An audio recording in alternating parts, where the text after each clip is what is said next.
Para a dislipidemia, eu trouxe uma questão que já vai atualizar um pouquinho vocês sobre o novo guideline da SBD para tratamento da dislipidemia em pacientes com diabetes mellitus. A gente tem aí novas categorias de risco, alvos e principalmente novos fatores estratificadores de alto risco e muito alto risco. Vamos lá. A questão diz o seguinte, foi a questão 26. Homem, 65 anos, com diabetes mellitus tipo 2 há 5 anos, com bom controle da glicemia. Vem para a consulta preocupado com seu perfil lipídico, nega hipertensão, tabagismo ou eventos cardiovasculares prévios, sem qualquer evidência de complicação microvascular. Seus exames mais recentes, em uso de rosuvastatina 20mg dia, mostram um colesterol total de 145, HDL 35, triglicérides 215. Sobre o tratamento da dislipidemia, neste caso, é correto afirmar. Alternativa A. O paciente está na meta do colesterol LDL e do colesterol não HDL e não necessita de ajuste na sua terapia. Alternativa B. O paciente está na meta do colesterol LDL, mas não do colesterol não HDL e deveria ser associado ezetimibe 10mg ou aumentada a dose da estatina. Alternativa C. O paciente não está na meta nem do colesterol LDL, nem do colesterol não HDL, e deveria ser associado ezetimibe 10mg ou aumentada a dose da estatina. E a alternativa D, o paciente está na meta do colesterol LDL e do colesterol não HDL, mas não dos triglicérides, e deveria ser associado um fibrato. Vamos lá. Primeira coisa, a gente tem que entender qual é a categoria de risco desse paciente do caso clínico com DM2 há 5 anos, que tem aí 60 e poucos anos. Quais são os pacientes com diabetes tipo 2 que serão classificados como risco baixo a intermediário? Aqui vai ser basicamente de acordo com a idade. Risco baixo são homens com menos que 38 anos e mulheres com menos que 46 anos, que não tenham nenhum fator de risco cardiovascular, por exemplo, hipertensão, tabagismo. E o risco intermediário, homens com idade de 38 a 49 anos, mulheres com idade de 46 a 55 anos, que também não tenham um outro fator estratificador de alto risco cardiovascular. Para esses pacientes de risco baixo ou intermediário, a meta seria um colesterol LDL menor que 100 e a meta de colesterol não HDL é menor que 130. A meta de colesterol não HDL é sempre 30 mg por decilitro acima da meta de colesterol LDL. E do ponto de vista de abordagem terapêutica, abordagem do risco cardiovascular desses pacientes, a conduta seria, para o risco baixo, é opcional fazer uma estatina de moderada potência, dependendo de como está o nível de colesterol LDL em relação à meta do paciente. No risco intermediário, a diretriz já recomenda uma estatina de moderada potência, pelo menos, e você pode otimizar isso de acordo com o valor do colesterol LDL em relação ao seu alvo.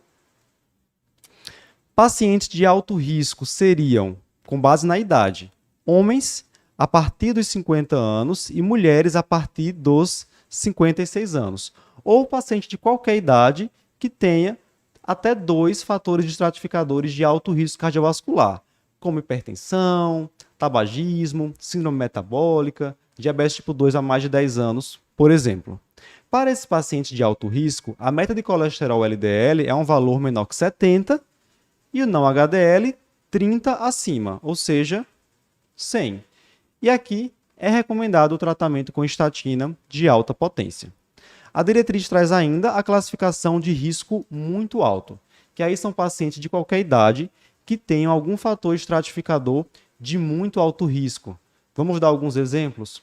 Colesterol total maior que 310, colesterol LDL maior que 190, pacientes que apresentam retinopatias em estágios mais avançados, ou neuropatia autonômica cardiovascular já instalada, são pacientes realmente de muito alto risco.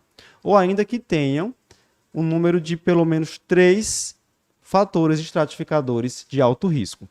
Esses pacientes de muito alto risco vão ter uma meta mais rígida de colesterol LDL menor que 50 e não HDL menor que 80. Onde é que está o nosso paciente do caso clínico? Homem, 60 e poucos anos, diabetes tipo 2 há 5 anos, que não tem mais nada. Pela idade, ele vai entrar como paciente de alto risco cardiovascular. E aí a meta de colesterol LDL seria menor que 70. Mas, Ícaro, a questão não trouxe para mim o resultado do colesterol LDL. Como é que eu vou saber se está na meta ou não? É aí onde entra a fórmula de Friedewald. Nessa fórmula, a gente tem como calcular o resultado do LDL, mesmo que a gente não tenha apenas, né, ali com o resultado de colesterol total, HDL e triglicérides. E essa fórmula se baseia no princípio de que colesterol total é igual ao somatório do colesterol LDL, do colesterol HDL e do colesterol VLDL. E a gente vai encontrar o colesterol VLDL dividindo os triglicerídeos por 5. Ok? Lembrando que essa fórmula ela é válida para pacientes com níveis de triglicérides abaixo de 400. Acima disso, ela perde a sua confiabilidade. Vamos então aplicar os dados do paciente da questão nessa fórmula. A gente tem LDL igual a colesterol total, que foi 145, menos colesterol HDL, que era 35, menos triglicerídeos dividido por 5. A gente encontra, então, o valor de colesterol LDL de 67. Mas existe um porém. A diretriz da SBD destaca que se o paciente tem triglicerídeos entre 200 e 400, acima de 200, o colesterol LDL pode ser falseado para baixo. E aí seria melhor a gente considerar o alvo como sendo o colesterol não HDL. Como é que a gente vai encontrar o colesterol não HDL desse paciente? Muito simples. Subtraindo o colesterol HDL do resultado de colesterol total. Então, colesterol não HDL é igual a colesterol total menos o valor do HDL. Nós encontramos, então, 145 menos 35. O nosso paciente tem um colesterol não HDL de 110, que está acima da meta, que seria 100. Ok?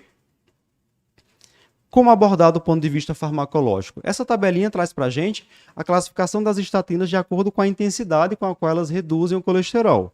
Nosso paciente está usando a rosuvastatina 20 mg, então ele já está com estatina de alta potência e mesmo assim fora da meta. A gente teria então a opção de otimizar esse tratamento associando uma segunda droga, por exemplo, a ezetimiba, e assim conseguir uma redução adicional desse colesterol não HDL, permitindo então o alcance do seu alvo glicêmico. Voltando para a questão, a alternativa A traz como sugestão de conduta de que esse paciente já está na meta do colesterol LDL e do colesterol não HDL. A gente acabou de ver que ele não está na meta do não HDL. Alternativa B, o paciente está na meta do LDL colesterol, certo? Mas não do colesterol não HDL. Ok. E deveria ser associado o ezetimibe 10 mg ou aumentada a dose de estatina. Tudo certinho.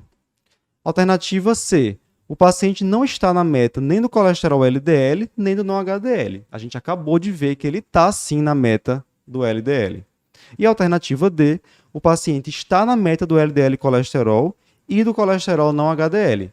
Vimos que ele não está na meta do colesterol não HDL. Então, resposta correta, alternativa B de bola. Bem, espero que você tenha gostado desse formato de vídeo mais curtinho. Se você gostou e quiser ver outros vídeos como esse, clica aqui nesse vídeo. Tem um formato parecido, o pessoal gostou bastante. E se você quiser conhecer, quiser assistir ao vídeo que deu origem a esse corte, né? Esse vídeo ele foi retirado de um outro maior, de um outro completo.